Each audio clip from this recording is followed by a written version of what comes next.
función intestinal? Simplemente una detección, ¿verdad?, completa o incompleta, ¿verdad?, ya habíamos hablado que puede ser total o parcial, ¿sí?, y persistente del tránsito de las heces y gases en un segmento del intestino. Corto, fácil, sencillo. Detención de heces y gases persistente en algún segmento del intestino, la definición, ¿sí? Y normalmente entra dentro de lo que es una urgencia médica, especialmente si es una detención completa del tránsito. Porque ¿cuál es el riesgo si, por ejemplo, un paciente que tiene una obstrucción intestinal total, cuál es el riesgo pasando las horas? ¿Qué le puede pasar? ¿Isquemia? Si hay isquemia, hay necrosis. Y si hay necrosis, hay perforación. El riesgo es que perfore el intestino. Y una vez perfora el intestino, va a dar una peritonitis fecal. Y ahí se complica el paciente, porque el abdomen queda muy contaminado. Y dependiendo de las horas de evolución, dependiendo de qué tan contaminado esté el abdomen, el paciente puede quedar con abdomen abierto. Y quedando con abdomen abierto, obviamente entra todo lo que es la mortalidad de tener el abdomen abierto, ¿verdad?, la parte infecciosa, la parte de desequilibrio electrolítico, ¿verdad? Se puede complicar el paciente y se puede morir, ¿verdad? Por eso entra, cuando hay una función completa o total, en una urgencia médica. Entonces, ¿cómo le podemos clasificar brevemente? Según su presentación: aguda, subaguda, crónica, de forma intermitente o con normalidad clínica. ¿Cómo se presenta nada más? Teniendo en cuenta la clínica. Según la topografía, el intestino delgado, ¿verdad?, puede ser oclusión a nivel del intestino delgado, que podemos clasificar a través alta o baja, y a nivel del intestino grueso. El preparo anatómico para clasificarle si es una oclusión alta o baja, ¿cuál va a ser? A nivel del intestino delgado. Pode ser ampla e seca. ¿Eh? Ampla e seca. Lo que diferencia. Eso es para diferenciar entre delgado y grueso. Pero si queremos hacer una diferenciación entre una oclusión alta a nivel del intestino delgado y una oclusión baja del intestino delgado, es el ángulo de 3. El ángulo de 3. Ahora, según la intensidad, puede ser una oclusión completa o incompleta, que se llama también suboclusión, oclusión parcial o pseudooclusión. Completa, no va a haber liberación de heces y gases. En la incompleta puede haber liberación de gases, ¿verdad? Por eso es importante esa pregunta ya al inicio de la anamnesis, ¿verdad? Si tiene que andarse negativa, hay que preguntarle si hay liberación de gases. ¿Sí? Y según la patogenia, puede ser mecánica o puede ser funcional. ¿Por qué espasmo? Espástico viene de espasmo. Paralítico que queda quieto, y espástico es que tiene contracciones irregulares, o sea, tiene un peritalismo no fisiológico, no funcional, no tiene la onda perital. Vamos a ver algunos ejemplos. No quiero que se confundan mucho con esto, ¿verdad? Vamos a ver algunos ejemplos. Entonces, la función intestinal mecánica, ¿sí?, normalmente hay un obstáculo orgánico, anatómico o estructural a nivel del asa. ¿Sí? Puede ser una función simple, donde no hay compromiso del riego sanguíneo del asa comprometida. Puede ser por mecanismo de estrangulación, donde la irrigación del segmento afectado ya está comprometida desde el inicio. Esto es más urgente de tratar, pues ya hay comprometimientos sanguíneos desde el inicio. Y puede ser en asa cerrada, donde no tengo una imagen en asa cerrada, ¿sí?, pero sería que que estén afectadas dos segmentos del intestino. Hay oclusión acá, hay oclusión acá. Dilatación acá, dilatación en el medio, mayor riesgo de perforación. Esto es muy raro. Normalmente está asociado a malformación intestinal. É mais fácil para obstruir ou não? ¿Cómo? Mais fácil para obstruir? Assim? No, se refiere a que hay dos sitios de oclusión. Sim. ¿Sí? Estaba ocluido acá y estaba ocluido acá, y hay un segmento que queda Que pode fazer fuera del tránsito, por eso es en asa cerrada. Esa Sí. parte está, compreendido, pero pode ficar. claro, É mais fácil.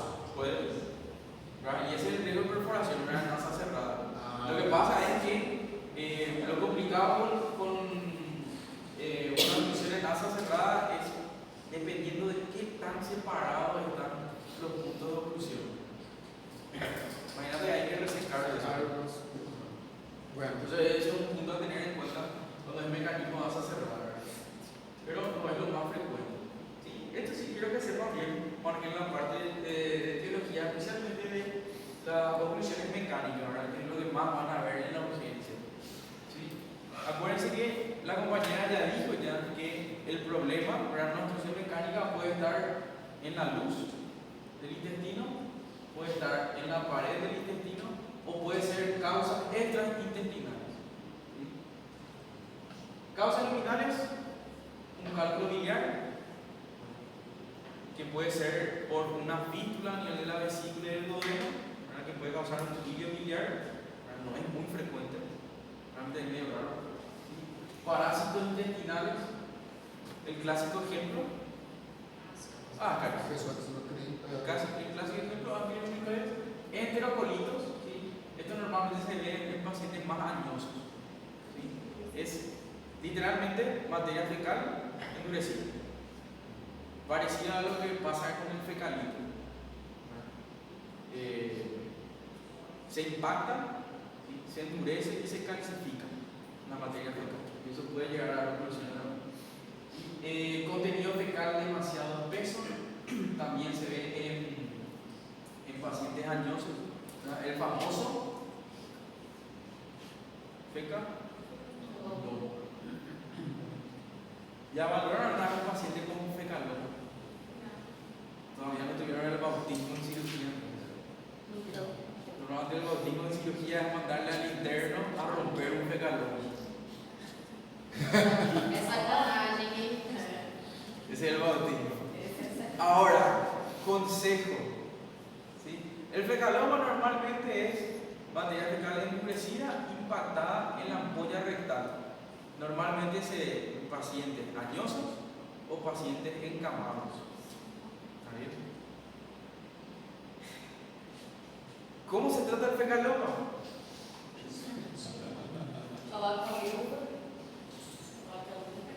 Inicialmente metiendo el dedo. ¿Sí? Y se nos pasó eso a la hora de evaluar un paciente con oclusión intestinal. ¿Sí? Si hay clínica marcada de oclusión intestinal, se tiene que hacer tacto rectal, ¿sí? Para evaluar la ampolla rectal, especialmente en los abuelos. ¿Sí? Porque eso puede ser la causa de su oclusión o su pseudo-oclusión. ¿Sí? Entonces, si alguna vez en su práctica médica van a romper un fecaloma, se rompe con el dedo. Consejo, póngase por lo menos doble guante. ¿Sí? Y otro consejo, no se pongan en dirección a la salida del ano. No se pongan. ¿Sí? ¿Por qué? Porque al romper eso puede salir tranquilamente bien. Pero si está demasiado impactado y si el paciente está muy distendido, imagínate que vos abrís una Coca-Cola que agitas, así mismo. ¿Sí? Explota. Literalmente le explota la. Y sale mucha materia fecal acumulada. Le pasó a un compañero por eso demasiado. Se tuvo que ir a su casa, se bañó 3 veces, no sale el olor. dolor psicológico en la mano. Pero lo de él fue peor. Se bañó de caca, se le rompió el guante. O sea, tengan cuidado a romper un regalo. Porque si o sí le va a tocar romper algo en algún momento de su vida. ¿Vale? Obviamente puede estar relacionado a besoares. ¿Se acuerdan lo que es un besoar?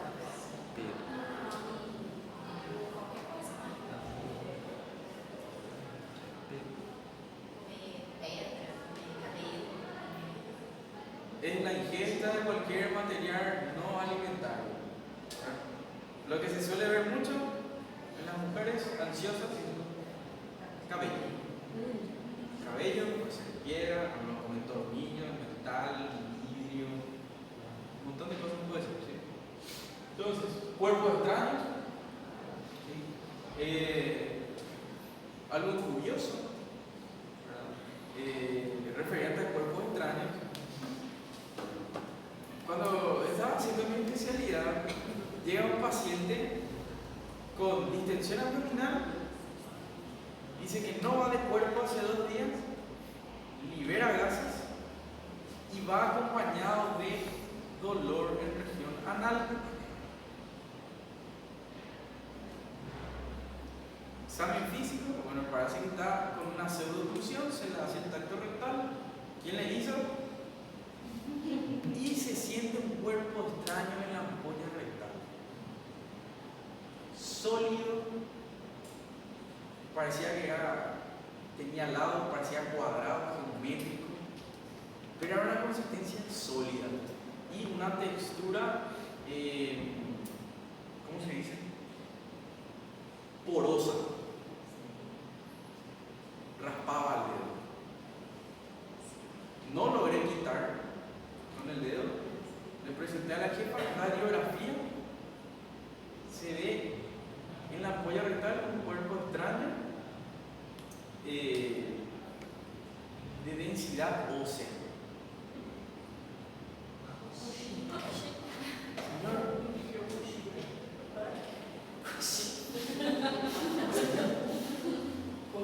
¿Comió usted algo? Sí, yo hace 4 o 5 días comí chancho frito, el puerco frito. Sí. Acá en Paraguay hay una comida medio popular, ¿verdad? En las zonas rurales, pero el chancho frito acá en las zonas rurales se hace con la parte ósea, o sea, tiene hueso.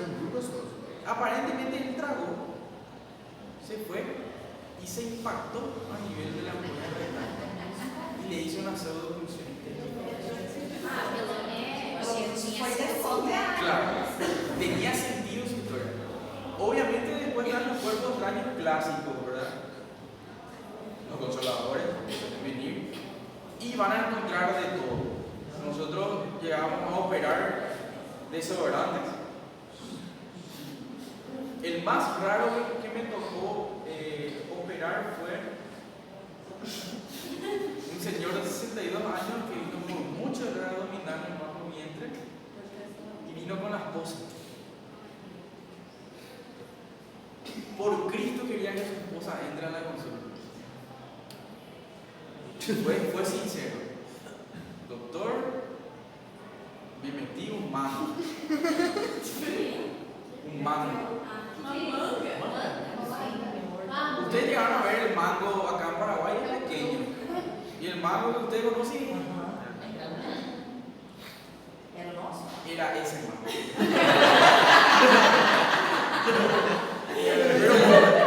Pero por lo visto, el señor tenía un poco de experiencia. Fue inteligente. Envolvió el mango en un preservativo, le envolvió con cinta aislante y le ató un hilo. Hizo lo que tenía que hacer, el hilo se rompió. Quedó a la cabeza. Entonces, acuérdense de hacerle una radiografía de abdomen y pelvis. ¿Sí? ¿Por qué? Porque aunque ustedes no lo crean, es relativamente frecuente en la práctica. Oclusión intestinal por cuerpo extraño en el recto. Yo sé que parece simpático, pero no es simpático. Há alguns anos atrás, chegou um senhor de 78 anos, no pronto-socorro, uma dor abdominal, a varinha dele desesperada, que ele já fazia acho que uns 2 dias estava com essa dor, e ele disse que não sabia o que era. No raio-x apareceu certinho no vídeo. Ele colocou, pegou pressão, subiu. 15 centímetros. Uma garrafa. Botei. Botella. É uma garrafa? Não, você não vai lembrar que não é da sua época, mas antigamente existiam maionese. Era um vidrinho redondinho e mais afiladinho em cima. Sí, hay veces que son Não, sinceros. você pode. Apareceu até a No va a marca. faltar la clásica historia, me estaba bañando y me resbalé. Cai. China. Cai. Doutor, Pero, China ahora que hicieron la cerveza para poner en la arena. ¿Viste eso? Ahora tenemos casas y se ve. No sé qué. No, entonces que colocan na areia e tipo um formato. realmente no es una causa muy frecuente, porque siempre hay que descartar. Es más É muito bizarro. común de lo que piensan, ¿verdad? Pero hay que tratarse. También hay que investigar pelos. Y esto vas a sospechar ya a la hora de hacer el tracto rectal, ¿verdad? Porque se alcanza la polla rectal y se siente el cuerpo rectal.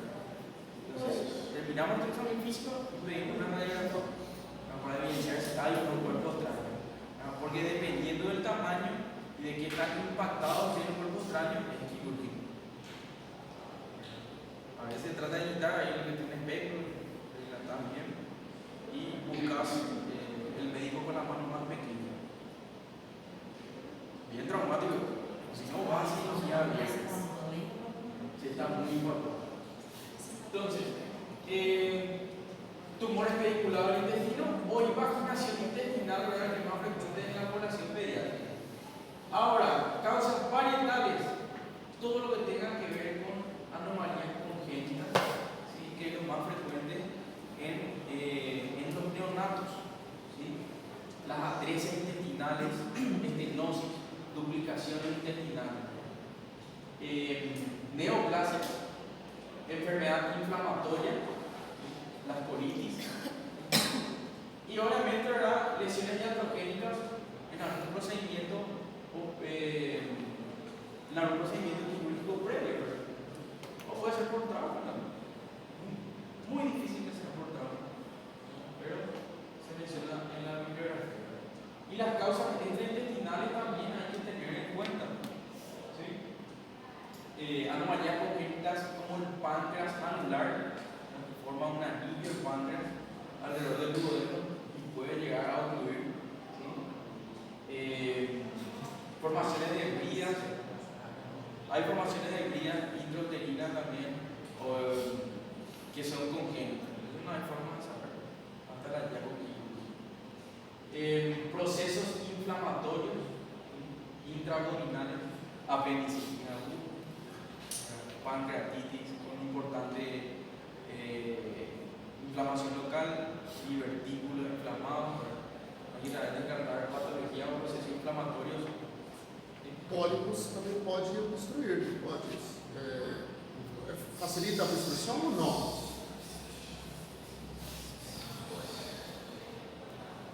Difícil. Mais fácil sangrar, não? Está más asociado a eso. Sangramento. Y también la parte de los divertículos. Está más asociado a hemorragia digestiva que a oclusión. Ah, sí. Pero en teoría sí podría también rozar. Tumores de la vecindad. ¿Verdad? Por ejemplo, un caso muy polémico del fin de semana pasado, operamos un tumor anexial de 3 kilos, más o menos. Y eso puede dar síntomas compresivos. Acuérdense de eso, la compresión que puede dar un tumor. Vías de adherencias, traumatismos, intervenciones quirúrgicas previas para que no sea intestinal. ¿Sí? Pues estamos hablando de casos extraintestinales.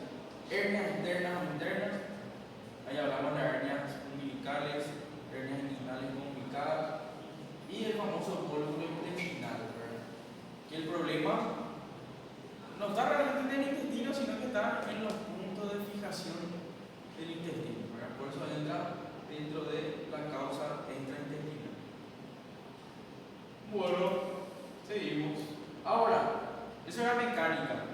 Ahora tenemos que recordar también que hay un ilio o una oclusión funcional. Vamos a mencionar brevemente nomás, ¿sí? Donde hay una alteración de la función motora digestiva, ¿sí? No hay un punto de oclusión mecánica, ¿verdad? Sino que es un problema de la función motora del intestino. Esto puede ser una oclusión paralítica o adinámica, ¿verdad? Su nombre dice luego, está quieto el intestino, o una oclusión espástica. La paralítica dinámica hay un fracaso total de la función motora y hay atonía del intestino. Todo el intestino va a estar dilatado, porque no hay función motora. Y la función espástica viene de espasmo, ¿sí? Hay contracturas, ¿sí? Hay contracturas localizadas en un segmento del intestino, ¿sí? Entonces, todo está dilatado y ese segmento del intestino se contrae. Entonces, lo que normalmente da esto es una pseudo-oclusión intestinal. Hay detención de heces, pero la mayoría de las veces sí va a liberar gas. ¿Okay? Vamos a definirlo así.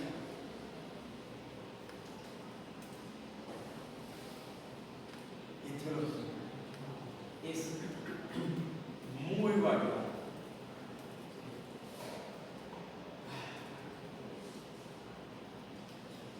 El primero que vemos, el ilio postoperatorio. ¿Escucharon ya eso? No. ¿No? ¿Cómo? Tiene que ver con la manipulación de las asas. ¿Sí? A la hora de hacer una intervención quirúrgica, se manipulan las asas. Al manipular las asas, se altera la motilidad intestinal. ¿Ya? Más todavía se está asociado a un proceso inflamatorio intraabdominal. Por eso, me imagino que todos entraron ya al quirófano, ¿sí? Al día siguiente se fueron a mirarle ya a un paciente postoperado. ¿Sí? Por ejemplo, una cirugía programada, una colecistectomía abierta, vamos a poner. ¿Qué es lo que se le pregunta al paciente como criterio para darle de alta? Si eliminó gases. Si eliminó gases. Sí, eso es pipí.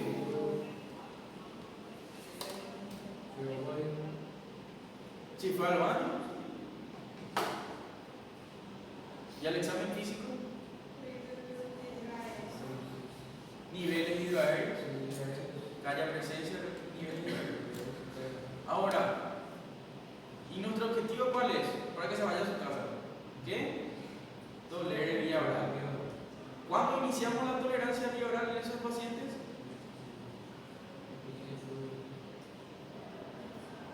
Cuando el paciente nos dice que liberó gases y cuando nosotros constatamos que hay fluidos hidroaéreos. Porque si hay fluidos hidroaéreos, hay peristaltismo.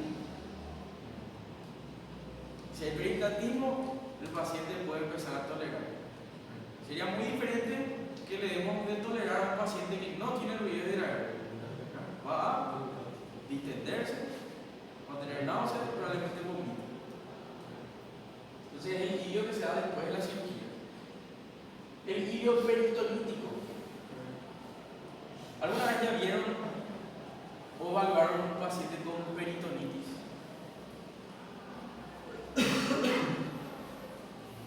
¿No?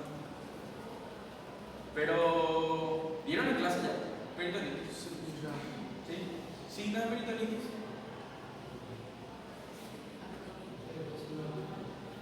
Famoso abdomen dentado, una contracción o contractura generalizada de la musculatura laboral abdominal. ¿Qué más?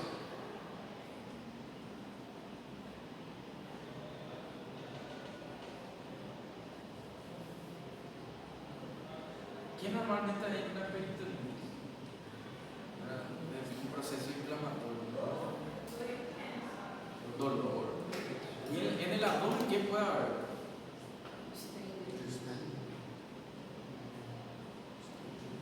algo que irrite el peritoneo, ¿verdad? Pus, sangre, materia fecal. Si se irrita el peritoneo, hay inflamación. Si hay inflamación en el abdomen, va a haber hilio. Entonces, un hilio peritoneal. Si nosotros nos vamos a ocultarle a ese paciente con abdomen en tabla, probablemente no escuchemos ni un ruido hidráulico. Le va a estar con un hilio. Ahora, esto es muy específico, ¿verdad? El hilio reflejo puede estar acompañado de cuadros de dolor abdominal intenso. El dolor por sí solo, por un mecanismo reflejo, puede dar cierto grado de hilio. El síndrome retroperitoneal no, vamos a ver. Obviamente, a nivel de traumatismos vertebrales, si hay alguna lesión de la columna vertebral, contusiones o secciones, ¿verdad? Puede dar un hilio espinal.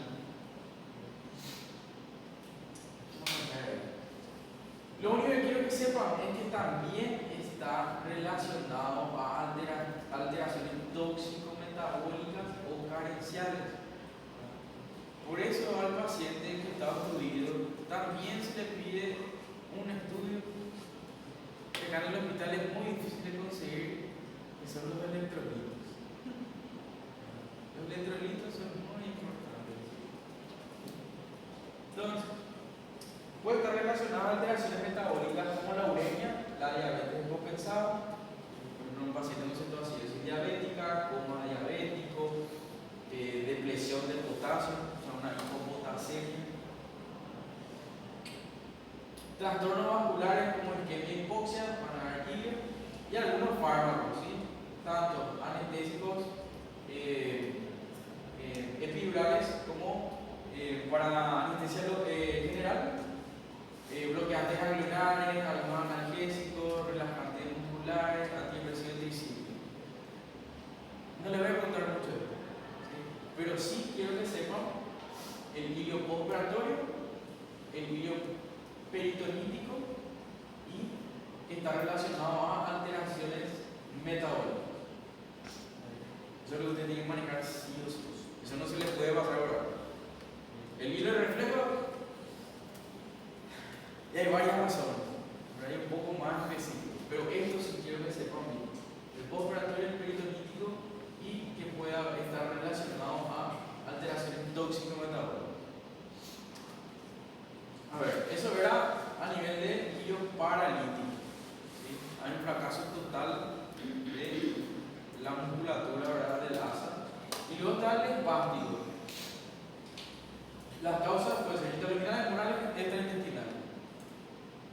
¿En qué nos vamos a quedar esto? En la definición.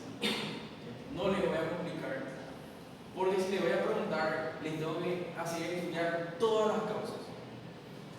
¿Sí? Quiero que sepan la definición del hilio espástico. ¿Por qué? Porque lo más común, si ustedes se fijan, son cosas un poco raras, ¿verdad? El síndrome de O'Higgins, problemas a nivel del plexo ciliaco, mesenterio superior, no son cosas que vamos a ver habitualmente, ¿verdad? Pero sí el hilio paralítico sí se ve más, especialmente el postoperatorio peritonítico.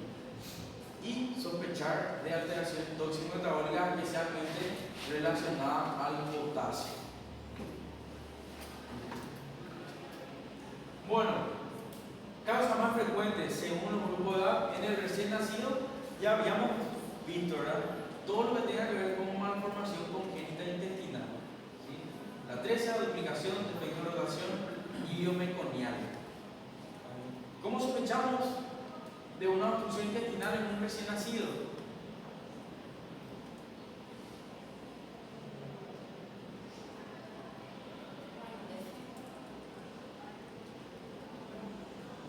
No va a haber liberación de mecónica. No vaya a ser quieto. Debe sospechar. Si el recién naciendo libera meconio en 48 horas, pasa algo. ¿Cómo? Malformação, parecer. Eso es lo que digo, ¿verdad? La causa más frecuente son las malformaciones en el recién nacido. É onde es un fin. Entonces hay que sospechar. Si no elimina meconio, lo primero que yo tengo que descartar son malformaciones congénitas. Pero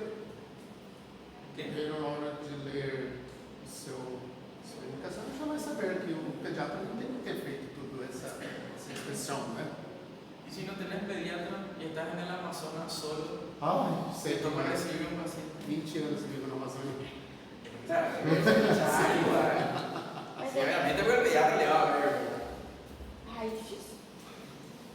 La radiografía te va a dar signos de oclusión intestinal. Então como que a gente descobre a malformação? Hay que investigar un poquitito más. Normalmente se puede hacer tomografías contrastadas, donde se va a ver si hay o no atresias o duplicaciones intestinales. Ahora,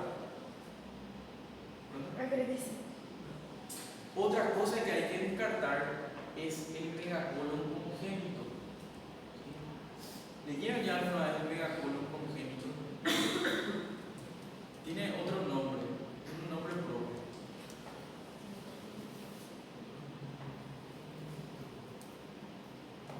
Vamos a escuchar el megacolon congénito. Enfermedad de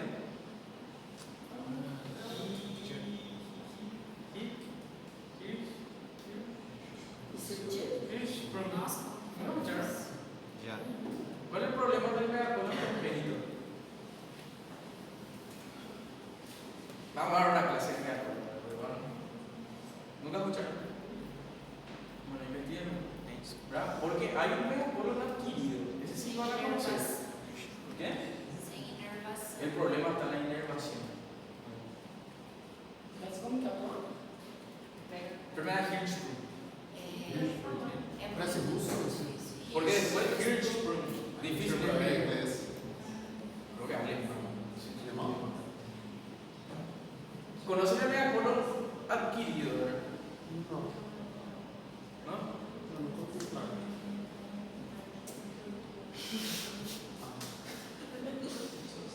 Dentro de la historia clínica, no se les enseñó en clínica médica que hay una parte en donde se le pregunta cómo es el hogar del paciente. Si tiene paredes de material, techo de paja o techo de tejas, si el piso es de arena o es lecherado, o tiene un piso normal. Y al final, casi siempre se termina con una pregunta, especialmente en zonas endémicas, como el Chaco paraguayo, me imagino que también hacia la selva amazónica. ¿Conoce el bicho de la vinchuca? ¿Cómo se dice? ¿Vinchuca se dice también? É Chagas, né? Chagas. El Chagas. Excelente. Ya puede causar megacolon adquirido y mil otras cosas. Vamos a ver otras cosas. Y la perforación anal también hay que ver. Puede que tenga todo el intestino, pero no tenga perforado al lado. Detalle. Cirugía correctiva, solución. A ver, lactante, sospechar, megacolon, vólvulo por defecto de la rotación intestinal, imaginación intestinal o empiezan a ver las hernias estranguladas. A ver, infancia cambia un poco más frecuente la imaginación intestinal, hernias, diverticulitis de Meckel, ¿sí? La apendicitis aguda, ya empieza a aparecer abdómenes agudos inflamatorios. La otra vez operamos una diverticulitis de Meckel. El fin de semana pasado. No se fueron a mi cuerpo. Cuerpo extraño, porque el niño consume todo lo que ve. Y obviamente todavía aparece el megacolon, pero ya es un poco difícil hacer el diagnóstico en la infancia. Normalmente ya va a haber presentación clínica antes. Por eso está un poco más abajo en la lista. Entonces, ¿conocen lo que es el divertículo de Meckelberg? El divertículo congénito. ¿Sí? Eso se puede inflamar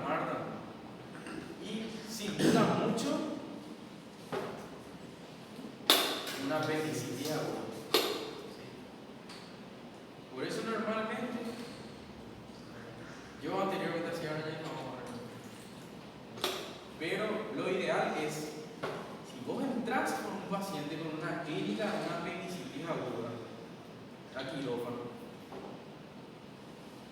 La abriste, miraba el apéndice y está tímido. Pálido de la vergüenza. No encontramos que esté inflamado el apéndice. Tienes que buscar el divertículo de Meto. Normalmente está a 40-50 centímetros la válvula ileocecal hacia el límite terminal.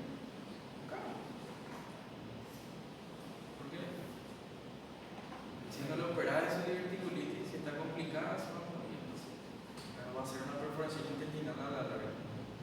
Entonces, si ven un apéndice que no está inflamado, busquen si tiene o no divertículo de Meto. Busca complicaciones. Ahora, en el adulto joven o la edad media, si tiene antecedente quirúrgico, brilla de herencia, por estadística.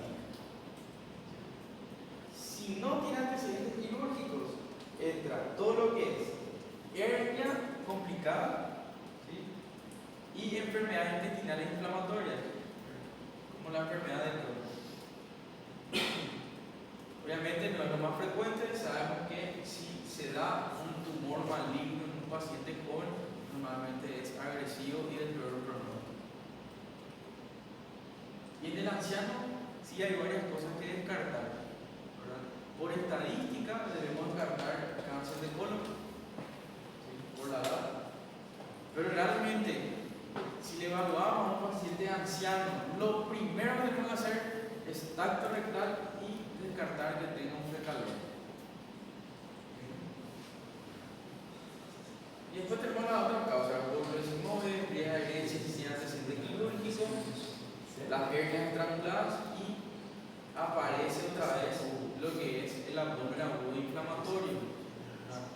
Por lo que le dije, en el niño, ¿sí? El diagnóstico de la apendicitis aguda es un poco difícil. En el anciano, el diagnóstico de apendicitis aguda es un poco difícil. Complicado. ¿Sí? Más complicado. Más complicado.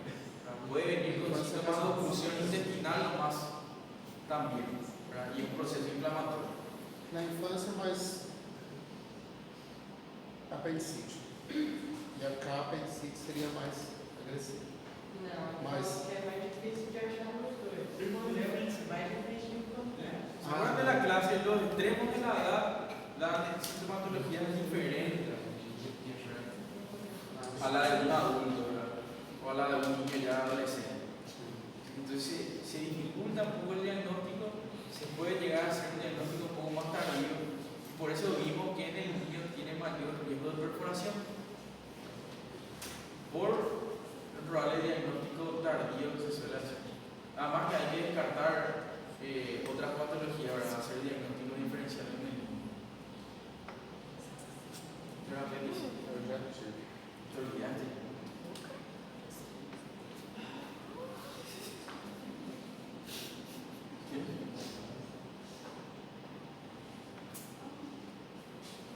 ¿Verdad? No demasiado de verdad.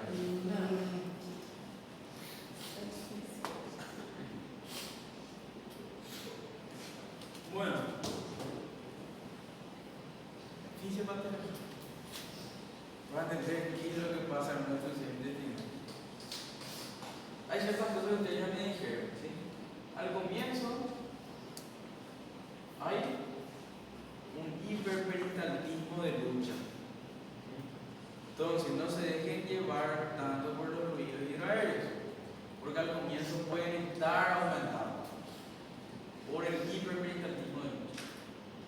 Lo que ya mencionó la compañera y ya se fue, pero salió.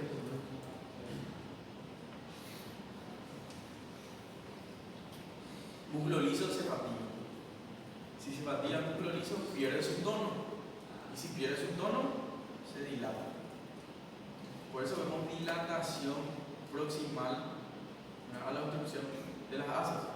Por eso se dilata la asas. Obviamente, a la fatiga le acompaña una dilatación refleja. Y ahí pasa tres fenómenos principales. Uno, la acumulación de gases. Dos, la acumulación de líquidos. Ambos dan niveles hidroaéreos. ¿Verdad? Tiene sentido, ¿verdad? ¿O no entiendo? De tanto disociado.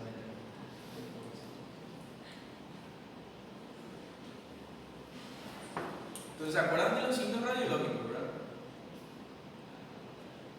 Distensión de asas por la dilatación refleja y la fatiga del músculo. Niveles hidroaéreos por acumulación de gases y acumulación de líquidos. Y acá faltaría, ¿verdad?, lo que es escasez de aire distal. Bueno, acumulación de gases. ¿Por qué? Uno, por la misma aerofagia que es normal en todos. Todos tragamos aire al hablar, al comer, al tomar algo, normal. ¿Qué pasa? El paciente está ocluido. No tiene cómo continuar el tránsito intestinal. Entonces, esto, la aerofagia normal, contribuye a la acumulación de gases. Otra cosa que pasa, materia fecal estática, quieta, va a fermentar, va a iniciarse un proceso de putrefacción bacteriana. ¿Y qué bacterias pueden producir aire en su proceso de fermentación? ¿Los aerobios o anaerobios? No sé, no me acuerdo. Anaerobios.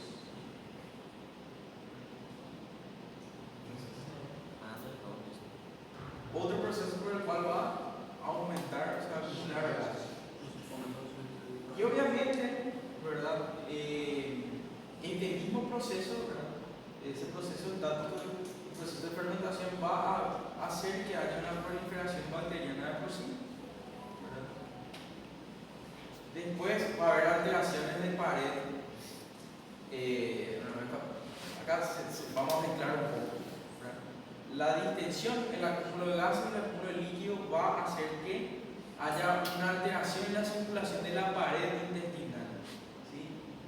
Entonces, dentro de la luz va a aumentar la presión, ¿sí? Se va a adelgazar la pared, se va a dematizar la pared y eso va a comprimir los vasos, tanto sanguíneos como linfáticos. ¿Sí? La compresión de vasos linfáticos también va a predisponer a la proliferación bacteriana. Y eso puede llevar también a un short circuit. Se puede morir rápidamente. Entonces, y luego tenemos el acúmulo de líquidos. Uno,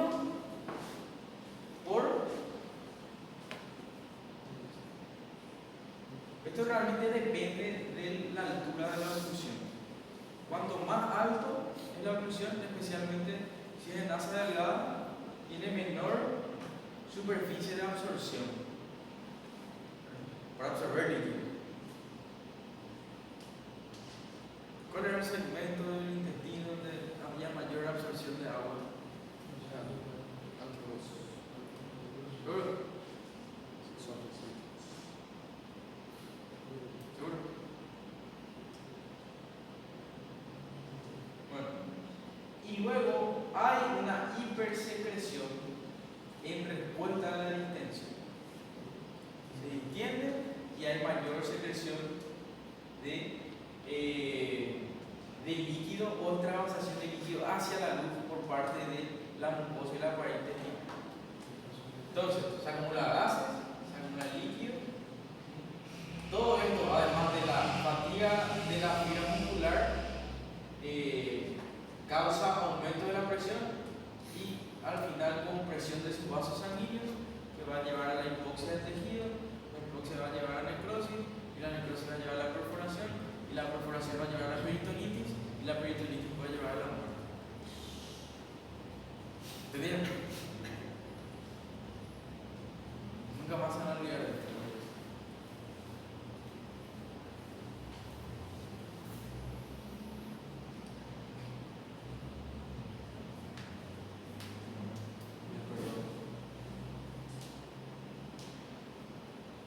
Pueden leer en casa.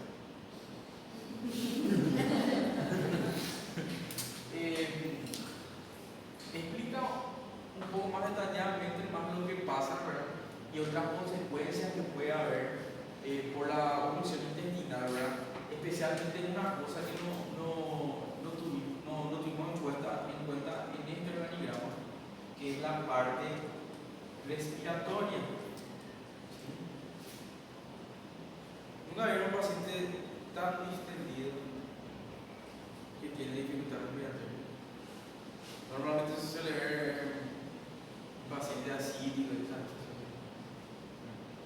Hay elevación del diafragma por el aumento de la presión intraabdominal.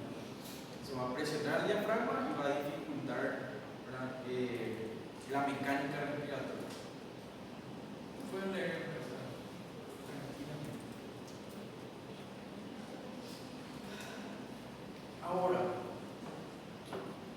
podemos diferenciar una oclusión alta de una oclusión baja o una oclusión proximal de una distal.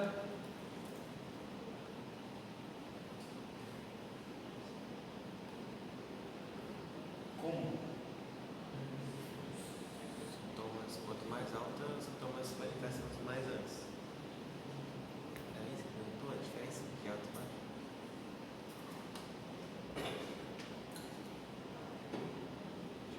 Vai ter mais vômito, Ahora, obstrucción proximal habla de deshidratación más temprana. ¿Por qué? vomitar mais. Por lo que ya vimos, menos superficie de absorción, además el paciente va a tolerar menos. Las náuseas y los vómitos van a aparecer más tempranamente. Obviamente con los vómitos van a venir alteraciones hidroelectrolíticas, deshidratación, hipoglucemia, hipocalemia. La deshidratación puede llevar a una acidosis metabólica y el vómito en la función proximal es más acentuado o más temprano. Ahora, en la obstrucción distal, a nivel de asas puede haber gran acúmulo de líquido, ¿sí? Obviamente va a haber deshidratación también, puede haber oliguria, azoemia y hemoconcentración como signo de deshidratación. Y esto te puede llevar a una hipotensión por pérdida de volumen intravascular y el paciente puede llegar a chocarse. Por eso, una de las primeras medidas que habíamos visto era una buena hidratación. Porque el paciente se deshidrata. Y ya sabemos por qué se deshidrata.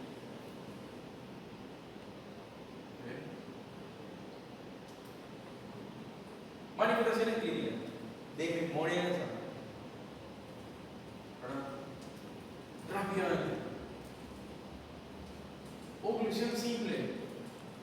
Comienzo lento, de intensidad progresiva, tipo cólico. Como en nuestro caso clínico. Eso despacito, se acentuó, tuvo un dolor tipo cólico. Ahora, cuando es por estrangulación, normalmente lo que más se estrangula son las hernias. O sea, vamos a tener algo visible ahí, ¿sí? El dolor es más persistente y dependiendo del tiempo y del grado de estrangulación es más intenso. El hilo paralítico es un poco diferente, ¿sí? Pero acuérdense que ahí no hay peristaltismo de lucha. Entonces, la molestia y el dolor que va a sentir el paciente es por la distensión abdominal. Entonces, va a presentar como un dolor generalizado, pero pocas veces intenso.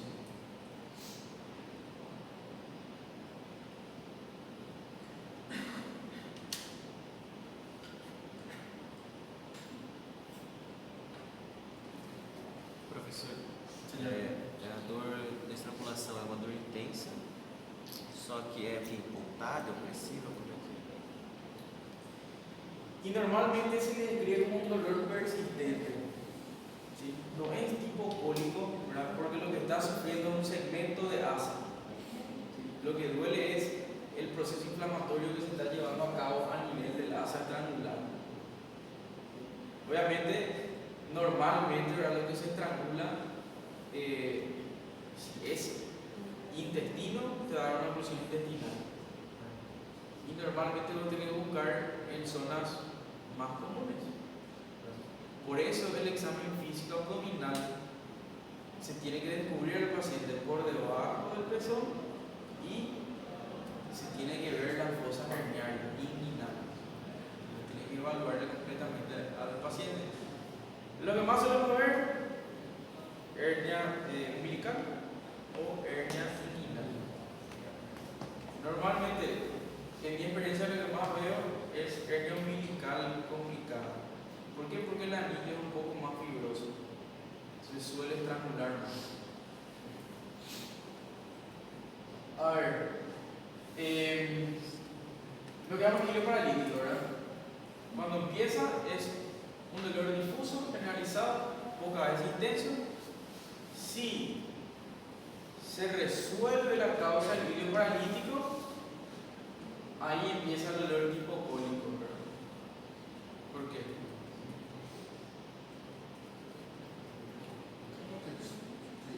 Destruir a luz. Porque vuelve a haber peristaltismo. Acá estaba quieto. Estaba quieto, hubo distensión abdominal, acumulación de líquido, acumulación de gases, empieza a funcionar, vuelve a haber peristaltismo y la distensión misma y el acúmulo de líquido y gases va a hacer que dé un dolor tipo cólico. Entonces en la fase resolutiva es dolor tipo cólico.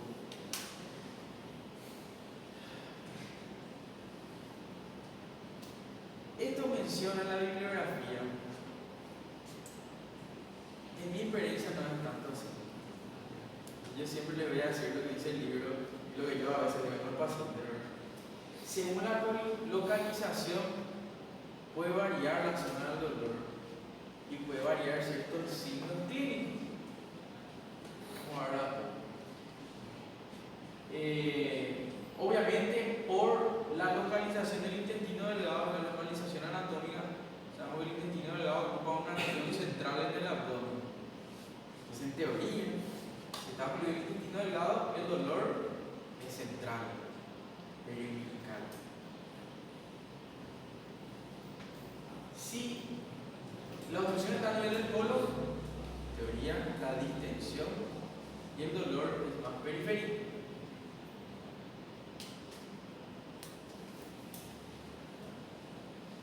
Ahora, lo que había hablado, creo que habló un compañero, no recuerdo aquí, de una obstrucción a nivel del estómago, no me acuerdo qué fue, ¿sí? Pero una obstrucción alta. ¿Sí? Normalmente la obstrucción es pilórica a nivel del duodeno y el hilo proximal viene acompañado de vómitos copiosos desde el inicio. Eso ya habíamos mencionado. Cuanto más alta, ¿sí?, es más temprana la presencia del vómito. Cuanto más lejos es, el vómito es menos frecuente, más tardío, pero suele ser más voluminoso porque hay mayor acúmulo de líquido y gases. Es menos frecuente, pero suele ser más voluminoso. Inclusive a veces puede faltar.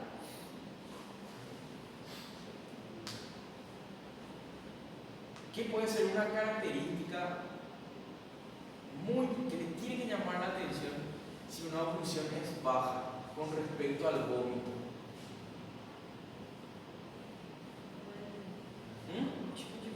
¿Qué característica puede tener el vómito? Calor. Es materia fecal franca. No. ¿Saben cómo se ve? Como el toddy. O el toddy, la chocolatada. Como el toddy. Y normalmente, acuérdense, la oclusión baja es menos frecuente el vómito, pero hay más acúmulo de líquidos. ¿Sí? Y el vómito es tardío. Puede no estar presente, pero si hay, puede ser fecalógeno. ¿Sí? Se ve más o menos como una chocolatada con olor a heces. Si no vomita el paciente, a la hora de colocar la sonda nasogástrica, el débito ya no da una idea si es fecalógeno. Eso me pasó con una paciente que vino con una hernia atascada de 36 horas de evolución, una hernia umbilical que ya tenía cambios de coloración en la piel. O sea, estaba estrangulada ya. Y al colocar la la sonda debitó como 2.500 cc de líquido fecal. Obviamente quirúrgico.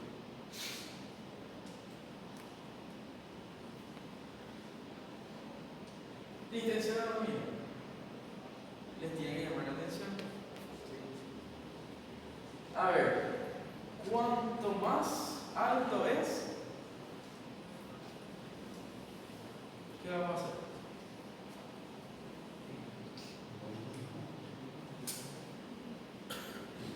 Va a ser un poquitito más localizado. Obviamente, si está a nivel del intestino proximal, duodeno, estómago, va a haber una distensión a nivel del epigastro. Hace como una pelota. Se va a sentir a la valvación. A nivel del ilion, puede haber un abombamiento de la porción central del abdomen, ¿sí? Porque acuérdense que las asas se dilatan proximal a la obstrucción. Y si la obstrucción está en el ilion terminal, todas las asas delgadas se van a dilatar y anatómicamente están en el centro del abdomen. Y si es distal, cuanto más distal es y mayor tiempo de la obstrucción instalada, puede haber una distensión generalizada.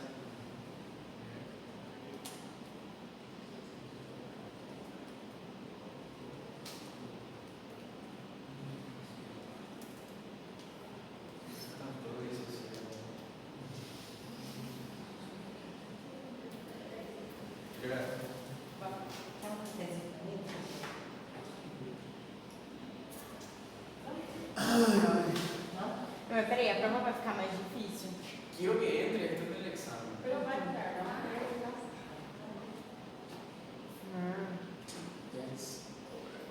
¿Cómo vas a entrar? Ah, Não, mas peraí, a prova vai ficar mais difícil? Se for mais difícil. No, no, no, pero acuérdense, estudien bien la clínica del paciente y entiendan por qué tiene esa clínica. Características de una función alta, baja, etiología de las funciones intestinales. Algo que les quiero mencionar, esto pueden leer. La exploración física, ¿cómo la vamos a mostrar al paciente? Deshidratado, el mecanismo ya vimos ya. ¿Sí? El paciente, si el dolor es hipocólico, va a estar ansioso. Si perforó ya la asa, va a dar una peritonitis.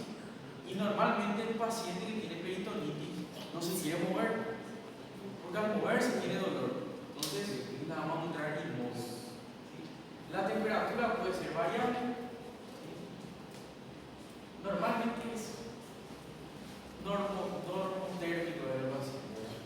Si hay fiebre, tenemos que escuchar de perforación intestinal, pero obviamente eso ya vamos a ver en un paciente con irritación peritoneal. Y puede haber fiebre si hay algún proceso inflamatorio que esté dentro de la función intestinal, por ejemplo, apendicitis aguda, diverticulitis aguda, ¿sí? Y el pulso va a variar si hay compromiso del volumen intravascular, si el paciente está deshidratado. Otra cosa importante.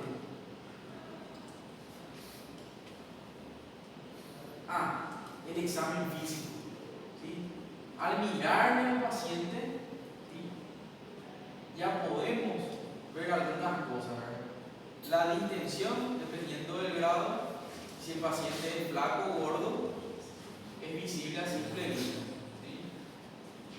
A ver, hay algo que describe el libro que se puede ver en los pacientes muy flacos, que es el peristaltismo visible, ¿verdad? O movimientos de rectación, le describe el libro, ¿verdad? En un paciente muy flaco, con el abdomen distendido, se puede ver el peristaltismo de lucha. Describe el libro, yo nunca veo. En teoría se podría llegar a ver. Otra cosa que podemos ver a simple vista es evaluar cicatrices de semillas previas. ¿Sí? Y si es un hilo paralítico, ausencia de movimiento peristáltico y una distensión generalizada. ¿Qué estamos viendo acá? Y está un poco distendido el paciente. Y tiene una herida quirúrgica. ¿Y acá? Distensión generalizada. ¿Y acá? Distensión. ¿Ven cómo tienen que mirar? Porque este es un paciente distendido, flaco. Y este es un paciente distendido, gordito. Tienen que hacer la diferencia, tienen que mirar todos los tipos de pacientes. Ahora, lo que ya habíamos hablado ahora, evaluar los oficios herniarios, ver si hay movimientos peristálticos. En la función simple se escribe una hipersensibilidad localizada o difusa sin contractura ni dolor de rebote. Simple, no hay compromiso vascular. Entonces, no hay un proceso inflamatorio instalado. Entonces, no tiene por qué dar defensa muscular una oclusión simple. Ahora, si cambia cuando es estrangulado, ya hay compromiso de la musculatura, hay hipoxia e inflamación, sí puede dar contractura muscular o defensa muscular. Otra cosa importante, el tracto rectal. Hablamos tres cosas: fecaloma o tumor de impactación baja y sangre en casos específicos, hipatriación intestinal o algún tumor. Y tenemos que evaluar el signo de, no sé cómo se lee, no sé pronunciar, que es la ampolla rectal, está vacía y dilatada. Quiero que investiguen este signo. ¿En qué caso se ve? Terminando, sintomatología, lo que ya dijimos, las oclusiones altas y bajas. ¿Sí? Alta es más aguda, baja son síntomas más atenuados, más tardíos. Ya habíamos visto. Esto es más de lo mismo, ¿verdad? Habla de las oclusiones bajas a nivel del colon ya. A ver.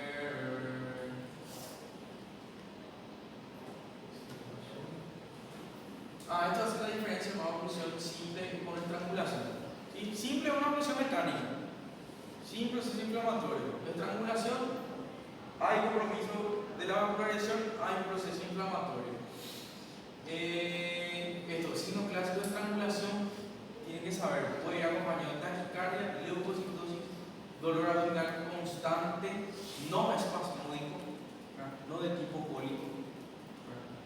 Por eso te dije, no me acuerdo tu nombre. Rodrigo. Vos me preguntaste cómo sería el dolor si está estrangulado. No tiene ese clásico dolor en crisis o espasmódico, cólico, un dolor constante. Entonces, esto tiene que saber también, ¿verdad? Si hay estrangulación, hay compromiso sistémico más temprano: taquicardia, leucocitosis, acidosis, fiebre. Diagnóstico: laboratorio. ¿Qué podemos hacerle? Y casi nada nos sirve. ¿Qué podemos pedirle? Un hemograma, ¿verdad? Para evaluar hemoglobina, hematocrito, especialmente hematocrito, para ver si el paciente está hemoconcentrado. ¿Sí? Si está hemoconcentrado, está deshidratado.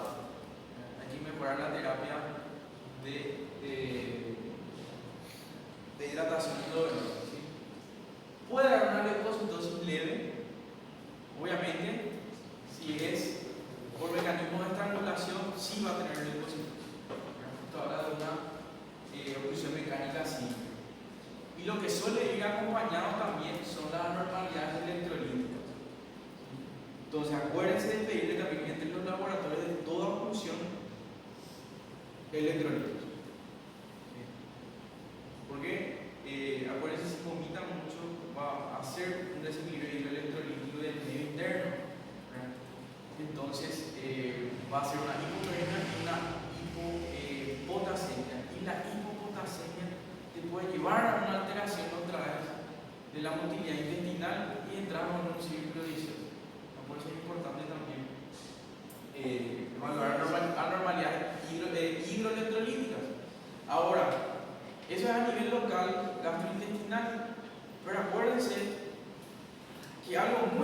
parte dentro de nuestro cuerpo funciona también a través de concentraciones de electrolitos.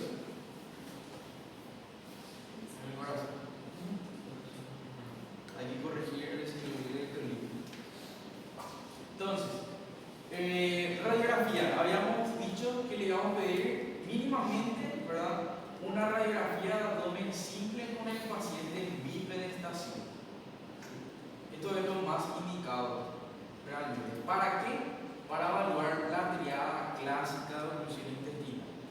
Esto ya hablamos. Asas intestinales dilatadas, mayor a 3 centímetros, niveles hidroaéreos en radiografías con pacientes de pie.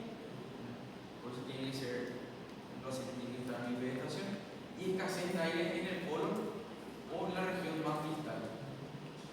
¿Qué están viendo acá?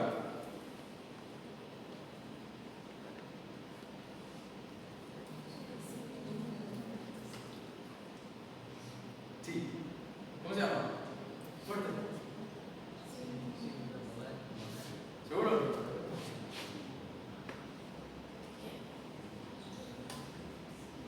¿Seguro? ¿Qué pasa si ustedes no saben identificar este signo? ¿Le va a llamar la atención igual algo? ¿Qué le llama la atención? ¿Ah? La dilatación intestinal. Si ustedes no saben identificar el signo, la dilatación intestinal le tiene que llamar la atención.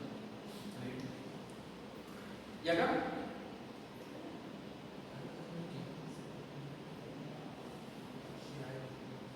Asas dilatadas, mayor a 3 centímetros, y fíjense el colon. En la región distal del colon, prácticamente no hay aire. ¿Okay? ¿Y acá? ¿Qué están viendo? Niveles hidroaéreos. ¿Por qué había niveles hidroaéreos?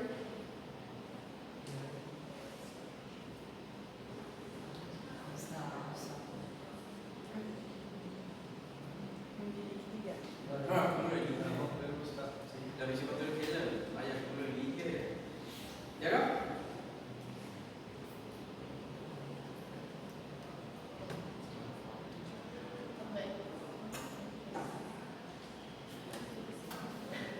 Dilatación de asas, escasez de suelo distal. Dilatación de asas, escasez de aire en suelo distal. Pasa. Ahora, tomografía.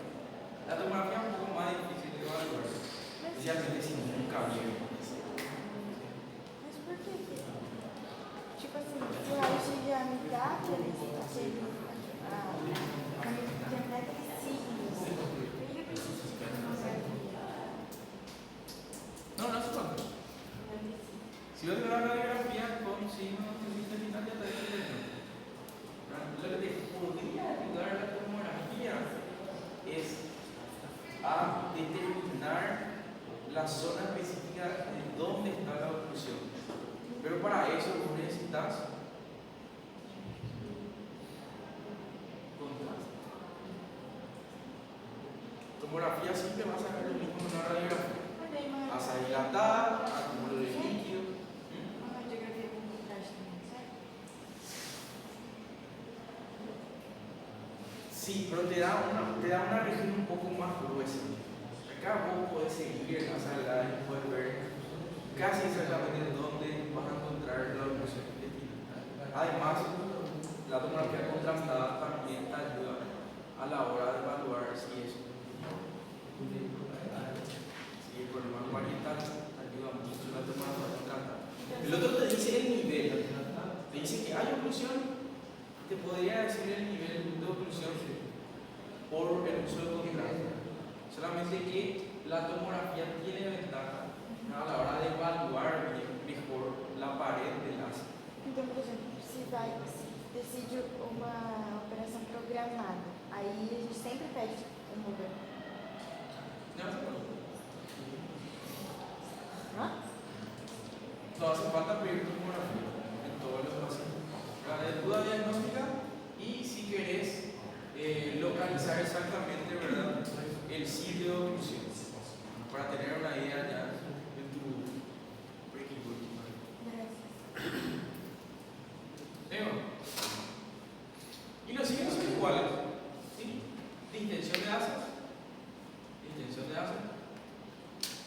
es?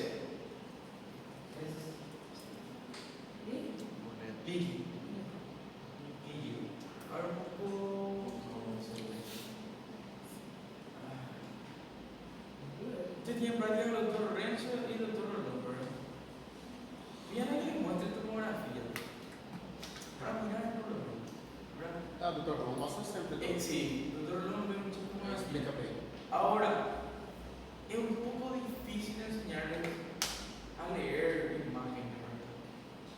Un consejo que yo siempre doy a la hora de buscar líquido en el abdomen, ¿sabe? Acá no se ve, es mirar la vesícula.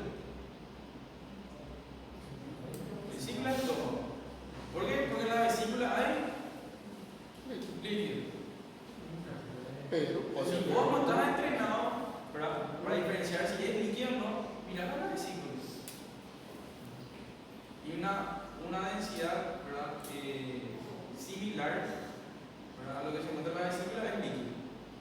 Entonces, todo esto es dilatación y acumulo de líquido, ¿verdad? En caso de problemas pequeños ni un hidroaéreo. A ver. ¿Puedo leer el castellano? ¿Sí? ¿Van a leer? Por lo menos, ¿qué podemos encontrar? Proceder a leer. Ahora, normalmente cuando ven a cerrar hay un problema a nivel de los puntos de fijación también. El asa, así mismo como el volumen. A ver, en la tomografía aquí podemos encontrar cosas un poquitito más específicas, ¿verdad? Engrosamiento de la abdominal, neumatosis intestinal, esto, ¿verdad? El acúmulo de aire en la pared del intestino, gas en la vena porta, nublamiento en el mesenterio, captación deficiente de contraste endovenoso en la pared del intestino delgado.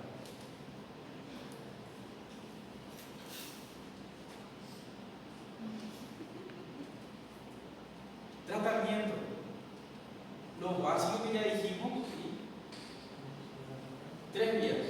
Reanimación con líquido isotónico endovenoso, sonda vesical en permanencia para descompresión del abdomen y también te ayuda a controlar la diuresis para poder hacer que el paciente se deshidrata. Antibiótico de amplio espectro. Podría ser. Podríamos hacer cobertura antibiótica ante el riesgo de una bacteriemia. Y la sonda nasogástrica para descomprimir el estómago. A ver, la conducta quirúrgica en caso de obstrucción completa, cirugía. La cirugía varía dependiendo de la causa. Si es parcial, hacemos estas medidas y damos chance hasta 48 horas.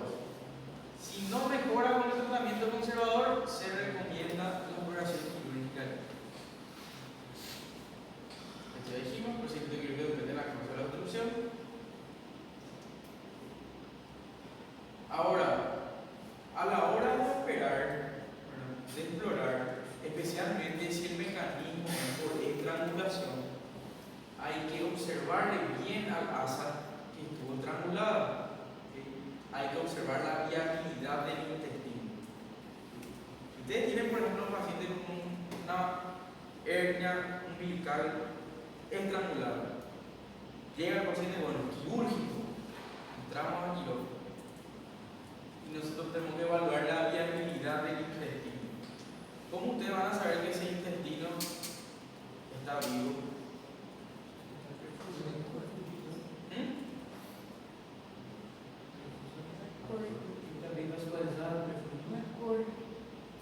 É pelas vascularizações. Sí, tiene que haber una vascularización. ¿Y qué tiene que buscar? Tiene que evaluar color. Realmente, si una sección del intestino está azulado, está lila. Otra cosa. Dos cosas prácticamente. Si el intestino está vivo, va a tener peristaltismo. Se evalúa color y peristaltismo mínimo. Mas aí como que muchísimo. No sé. ¿Ves? ¿Ves? Cuando entra la cirugía, estamos mostrando. Lo mismo pasa con el urete. El urete lo estimulamos, el músculo naturaliza y se contrae. Legal. El urete trago le pega ahí. Entonces, ¿qué podemos hacer si dudamos de la viabilidad del intestino? Y se puede hacer la reanimación de ese intestino. ¿Quién le podemos ofrecer intraoperatoriamente? Suero tibio. Se carga suero tibio, inclusive un poquitito caliente, y se mete el asa afectada en el suero caliente o tibio. ¿Para qué?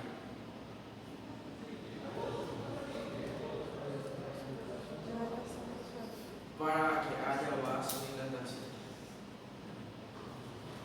Máximo de 10 a 15 minutos. Si en 10 a 15 minutos yo sigo dudando la viabilidad del intestino, se hace resección del seno. Pero se le da una chance.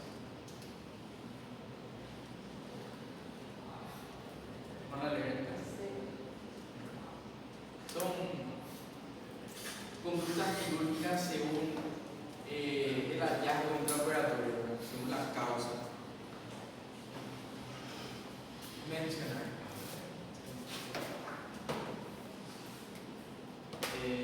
Lo mismo. Y gracias. Entonces, la oclusión lo que yo quiero que sepan es, por favor, lo básico cuando van a estudiar es la definición de una enfermedad. Una vez pregunté en un examen, ¿qué es una hernia? Nadie me contestó. Inclusive los profesores me decían, doctor Chaparro, ¿cómo va a preguntar qué es una hernia? ¿Qué pasa? ¿Qué es una hernia? Entonces, sepan qué es una oclusión, sepan qué es una apendicitis, sepan qué es una infección del sitio quirúrgico. ¿Qué es una infección del sitio quirúrgico? Y esa es la definición, clasificación, clínica, fisiopatología. Eso es lo más importante que necesitan. Entonces, oclusión va a salir prácticamente lo que charlamos en el caso clínico, ¿verdad? Y especialmente etiología, clasificación y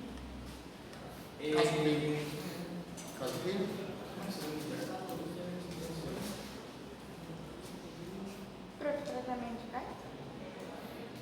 tratamiento cae especialmente en su conducta con el paciente.